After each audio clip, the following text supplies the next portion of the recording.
يقول الشيخ تركي بن حميد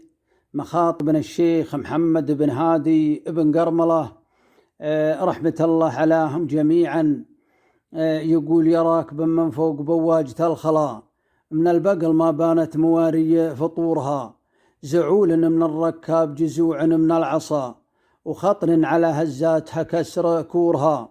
ركابها من ربعنا خابرينه، دليلة الظلمال يغاب نورها، انصب هادي ريف هشالت الخلا، وريف الهجافة في ليالي اعسورها، في مجلس تلقى علوم وطرايف، وحيل تطاها كل يوم قدورها. حنا طلبنا الصلح منكم ولا حصل،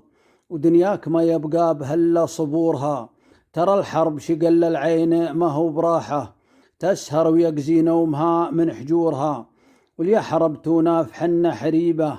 ما حنا قصار قاصرات شبورها، تضدونا بالكثرة وحنا نضدكم، بكوام منا ما تجبر اكسورها،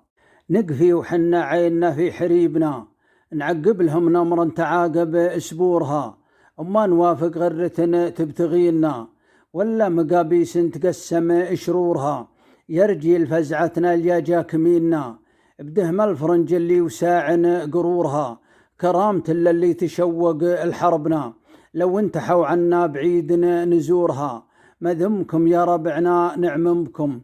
أنتم اسباع الهيش وحنا نمورها، وأنتم كما ضلع صبور على الشقا، وحنا حرارا في مشاذيب قورها، ساعة نجيكم خيلنا عارفينها، معاريض والله معطيتكم نحورها، وساعة تجينا خيلكم عارفينها، تحد السبايا لين تركب وعورها، كم ده من دهوم نجرها، تحاكوا بها غيابها مع حضورها، يصبح مداس الخيل من عقب كوننا، تشبح حناديها وباقي انسورها.